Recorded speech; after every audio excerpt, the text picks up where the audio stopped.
Welcome back, this is Boy Game Officer. Today we are doing a how to play for Midhalla. So let's go ahead and jump right onto it. This is going to be a quick down and dirty how to play, and then we're going to jump in and play chapter 3 on my next video that I do. Right now I do have the initial setup for chapter 3 to go, and I'll kind of explain what we have going on here. So first off, this here is our gate tile, gate map tile, meaning that this is the tile that we're trying to protect from all of the little enemies running around the board. Enemies are going to spawn in all of these tiles, and they're going to slowly make their way here, trying to attack, and then we have our life health here. Our goal is to have the heroes here try to defend and kill all of these enemies before they either kill all of us or destroy the gate. So this game is played through 4 separate phases here.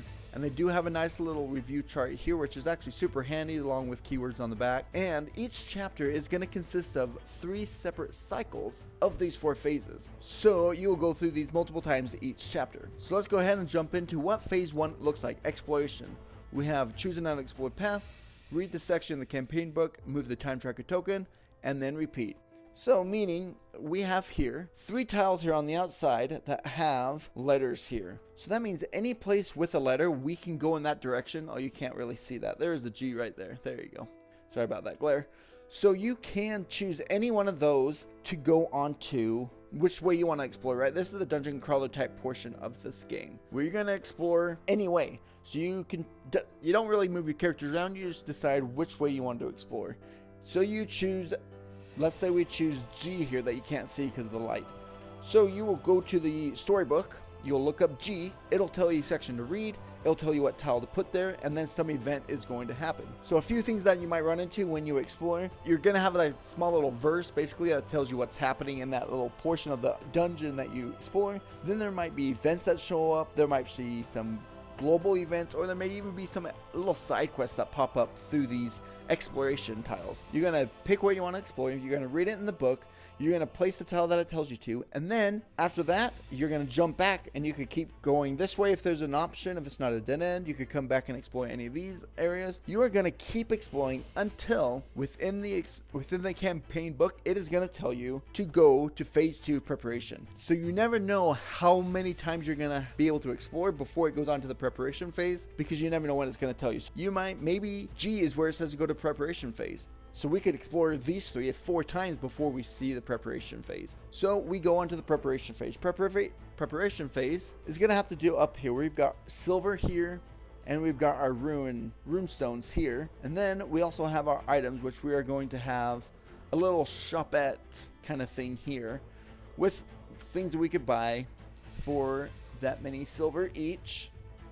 Also, we're going to have so many trap components available as well each preparation phase, which these are going to be used to upgrade our traps. So the one thing that we can do here is we can build whatever traps we have available. If you look here, you can see the cost is going to be 6 silver just to build a level 1 rune trap, and you do have to build a level 2 before you can build a level 3. So you can't just put a rope, a crystal, and a rune stone just to go straight to a level 3. You have to first pay a rune stone and a crystal, and then another rune stone, crystal, and rope to get to that 3rd level. We got the spike trap that just has 2 levels there, and then we have the blade trap that has 3 levels as well. And as you can see, the spike trap has question marks, means that you can spend any type of trap component to build that 2nd level. And the rune stones come from here. All these other ones are going to come from that trap component deck that you gain throughout. You start with 3, and then you also gain each preparation phase, you'll gain some more as well. So that's one thing, is you could build, you could rebuild if they've been damaged during this other couple cycles. You could repair them throughout this phase by spending some silver and rune stones. You could also even remove traps if for whatever reason that trap is just not working. You could just remove them from the board. You do not have to actually keep it in play. Alright, the next thing you could do, if you look here, I'll kind of zoom in here, these little blue tokens there, these means that these tiles are fortified.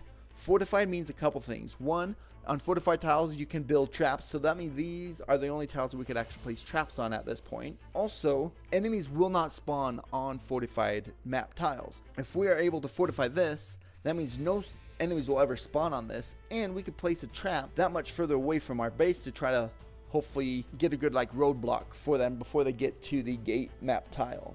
If I remember right off the top of my head, the cost to fortify a map tile is going to be the number of players plus 1. So if you're playing with 4, it is going to cost 5 rune stones to fortify 1 map tile. And then that map tile is going to be fortified throughout the entire chapter. The next thing you can do is you can spend some silver to revive and or to heal your heroes up to full health. So you don't have to do that, but it's that one way. Also, you can heal and revive, as we said.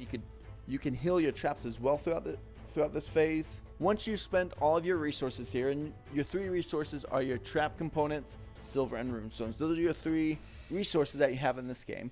Once you spent all of that, or once you've decided you don't want to spend any more, you will move on to 2.2, which is reshuffle the enemy deck and spawn on all unfortified map tiles. So that's where fortifying map tiles can come really important, because you are going to spawn an enemy on every single one that is not fortified. So if you could fortify 1 or 2 map tiles, that means you're going to spawn 1 or 2 less enemies, which can be a huge thing, especially when it's here. So all enemies are spawned further away, means you have more time to prep and get ready, which can be very, very handy. Anyway, so after you spawn all the enemies, there's just 1 on each tile unless stated otherwise. As you can see here, like this is a +1 little token. That means when we spawn here, we'll always spawn 2 enemies on this map tile. And then the last thing you do before the combat phase is then you can place your hero miniature on any fortified map tile. So if we fortified this map tile later on, I could actually start there with my character. But as for the beginning, we can only start on these 3 map tiles. And as you can see, because it is printed, these are always fortified on every single game. So you can choose who you want to be. And I actually like this. This is important. Positioning the heroes is after spawning the enemies. So if you see that one person will be better off one side than the other because of what enemies respond, you can respond to that. I think that's really important and good thing to do in this game. Anyways, once you have spawned the enemies and placed your heroes on the map, then starts the combat phase. As you can see, enemies are going to go first, then the traps, and then the heroes. So what the enemies are going to do on their turn is, for each one, we are going to look at their enemy card. You've got their name, which is just the good old generic Kobold Trapper here. Right underneath is going to be some type of defensive mechanism. So this one is trap immune, meaning any damage coming from our traps will do no damage to him, which makes sense, he's a trapper. Some other defensive is evasion, which is the first attack is nullified and then you can attack him afterwards, right? So there's a good handful of different things that can happen within the defensive status. This one has like a special ability up top here, is that enemy turn start, one hero anywhere on the map tile with the trap suffers 1 attack. So that is just kind of special for him. Someone a little bit more basic here are going to be the Draugr Horde, which they're undead, and a horde which has their own abilities. And then you're going to have who they target and what they attack for. So as you can see, this one's a question mark. And then there's 3 things that they can target. They can either target the heroes, they can target the gate, or they can target a trap. And then the attack is for how much damage and a range, if there is any range within. This one is just an on death effect, but the attack, it does 1 damage, and he is targeting the gate. Their health is stated here depending on how many characters you're playing as. Some of them are going to have a +10. That means you're going to place 1 token there and 1 on the 10 mark, meaning that there's 14 health, right? But if you're only playing with 2, then there's only 8 healths, versus with 5 there's going to be 17 health. All right, and within the rulebook, it does state here of how to go with those targets on activation effects, which is like this enemy start turn. So you're going to see if they have any type of activation effects, and then you will always first look at their target check. So meaning if within their range, so he is targeting traps, he is melee. So this target check is does he have any traps within his range? Melee means in his own tile. If that is unsuccessful, then you come down to gate check to see if the gate is within his range, and his range once again is melee, so that means he has to be there. Then if that is also unsuccessful, then they're going to move, meaning if they can attack the gate or attack their target, they will not move, and they only move if they cannot attack. But then after they move, then end of turn effects,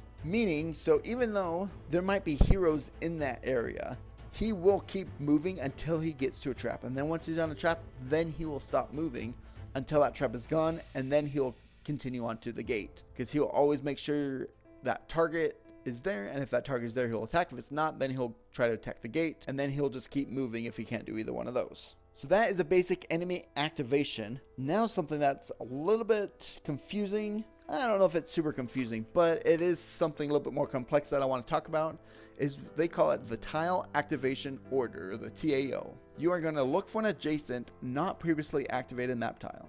If there is just one such map tile, activate it, then repeat one from there on. Otherwise, if you are at a junction and have multiple options, select the one coming first in clockwise order and activate it. So you go from noon and then go around, then go back up to the top and work your way down. If there are no adjacent, then previously unactivated map tiles go back to the last junction, then continue with one, right? So after you read that, you go, what? Right? Like, I have no idea what you're talking about. Luckily, they do start in an order. So you always start on the gate map tile. And then, as you can see, this is your first junction, because you have two ways that you could go. So if you have two ways you could go, you always start in the clockwise order. So you come here, and then you are going to continue that path all the way around until you've hit another junction. We have hit another junction. Therefore, between these two, which one comes clockwise order first is going to be this one. So you come here. Now, if there's more tiles, then you continue down this route. Once you hit the end, then you go back to the previous junction, which is here, and you continue down the other path. Once we get down here, then we'll go to the last previous junction, which is here, and continue this way, right? So, and this is very basic. This dungeon will fill out quite full, so it's kind of confusing. It gets more confusing when there's a lot more junctions going on and everything, but once you start going, it's really not too confusing. Once you get the idea of it, basically you just keep going. If you hit it, you go in the clockwise order, then you go back to wherever you switch from, and then, so when there's multiple, you can get confused. You can get confused, but really when you get the hang of it, it really isn't too bad. I've played the first two chapters, and it's already pretty understandable. Especially as you go on and within the chapter, it just adds on to the dungeon. Meaning, after activating them like 3 or 4 times, you already know which order you're going to go, and then you explore some more, and there's maybe 4 or 5 more tiles, and you still keep going in the exact same order, just with a few added, right? So it really doesn't get as confusing as it sounds, but initially it could kind of be a little weird sounding, at least. Now we go on to the trap turn. So after all the enemies have attacked and or moved, we will have the traps activate. As you can see here, there is no range on any of these beginning traps. That means all of their attacks are melee, so they will only attack if there is an enemy in here, and they do act as any other attack, meaning they only attack one character. They are not attacking the entire tile. So if there's 3 enemies on there, they will only attack one of those enemies. Meaning if you've got both a spike trap and a rune trap on it, one might attack one, the other one can target the other one. Totally up to the heroes of who they target for their attacks. Then after theirs, then the heroes finally get to go. So let's go ahead and jump over to the hero boards. So here we have Nick the Herbalist, that we're just going to do this as a quick description of how the heroes play. Here you have your activation and your already activated token. You have your class icon, you've got the name and their class. This is going to be your hit die or your HP die. This tells you how much health point you have. This is just your die to keep track. These top 2 abilities are going to be your ultimate abilities. Meaning, once you use them, you cannot use them until either the end of the chapter, they both recover, or in between cycles, you can recover one of them as part of the reward phase, which is phase 4, which we'll get here to in a second. So they're usually, right, their ultimate abilities, so they're going to be a little bit stronger. Now, you have a top row and a bottom row. You always have to play it in that order. You have to do your top ability, and then you can do your bottom ability. And you do your top ability by placing your little token on whichever one you want to activate. So let's say if I just want to move one, I'm going to place here. I'm going to move my hero over here 1. Then I want to, let's say I'm going to heal. I want to heal one of my friends over here. So I'll heal one. These tokens will stay here. When it's my turn again, I cannot use the ability that this is already on. I have to move my piece. So if I want to move only one again, I can't. I'll have to use my move 2. I mean, I can still only move 1 if I wanted to, but I have to use the move 2 ability to move it all. And then I could come back and do an attack 2 if I wanted to, right? So not only are you deciding what you want to do, but you also have to decide what you want to do in future turns so you don't block yourself from doing what you want to do. You do not have to do any of the positive effects that come that say on here. So just because I put an attack to you does not mean I actually have to attack. I mean, I don't know why you wouldn't want to attack a hero, but if for whatever reason you don't want to, you don't have to. But what you do have to is you have to move this token each turn. So let's say I healed someone last turn. There's no one in range to attack, so I don't want to do either one of those. But it doesn't matter. I do have to move this token. I don't have to do anything, but I do have to move top and bottom token each turn, and then not do it. But if there are any negative abilities or negative effects, meaning like take 1 damage but deal 5 damage or something like that, that you do have to take. You can't opt out of not taking the negative, but you can opt out of taking or doing the positive effects on the hero's turn. Now, once you have done your top, then your bottom, and you choose not to use your ultimates. Your ultimates you could do before, in between, or after your abilities. But after that, that is your whole activation. You flip your activation token over, and it is on to the next hero's turn, who play out the same way. Then once all heroes are done, you repeat all that enemy trap hero, enemy trap hero, enemy trap hero, until either all the enemies are dead, either all the heroes are dead, or if the gate goes down to 0. If the heroes win, then you will go down onto phase 4, the rewards. So first thing you're going to do is check the quest board. At the setup, it'll tell you whether or not you, or what number of quests you want to put onto that quest board. So this one put 1, so we would go into the campaign book and read story 1. Then we would go through and we could reset 1 ultimate ability. As I talked about before, you can take 1 and uncover 1 of your ultimate abilities. Then any items used, you could reset those. You'll take both of your skill tokens and you'll move them off the board, meaning at your first turn the next cycle you could use any of your abilities. Nothing is covered right off the bat. And if you have any status tokens on there, you'll also get rid of those, and then you get to level up. So this is actually one thing that I forgot to show in my unboxing. I didn't talk about these, but these are level 1 level up abilities, meaning you are going to choose the number of players plus 2. So if there's 4 players, you're going to draw 6 of these randomly here, and as you draw the 6, each character or each player will choose 1 of these to place on their board. As you come back over here to Enik, the herbalist, as you can see, we have 1, 2. This is your level 1 skill. This is your level 2 skill. So let's say if I chose fast attack, I would place that right there. Now during my first ability, my top ability, I have that as an option for an action. Since there are 3 cycles, you will get a 3rd level up ability. And obviously there's only 1, 2 on the board, meaning that this level 3 ability can cover any ability on the board. It does not have to be within the first 2.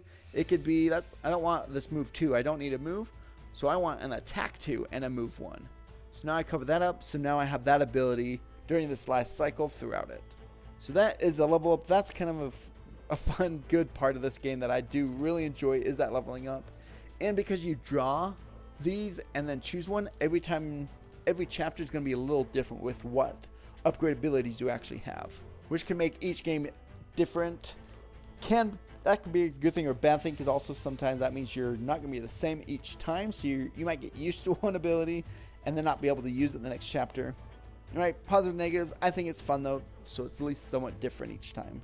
So let's level up. Add 2 items to Dara's cart. Dara's cart's here, so we'll flip over 2 more of these cards that you have an option to buy. Then you will gain 6 silver and 2 rune stones, so you'll gain more resources and gain 3 trap components, which once again is another resource. And then you will continue on to exploration phase once again. So we go through the first time, we go back to exploration, we go through a second time, we go back to exploration. Once we go through the 3rd time, you will, instead going back through, you will end of chapter, you'll read the epilogue, which will tell you the end of the story, and you'll end it, as long as you don't lose. Talking about winning and losing, they do have this tracker here, Isil and Aether, which I'm guessing is kind of like a bad guy and a good guy, right? But you start off here in the center. Every time you win, you can mark off going this way. Every time you lose a chapter, you're going to mark off going this way. For every mark you have over here, you're going to gain a curse. For every mark you have over here, you're actually going to gain 2 extra silver every reward phase. So the better you do, the more gold you have, the less you do, the worse you do, the more curse you do. This is your party sheet, which kind of keeps track of everything that you have access to.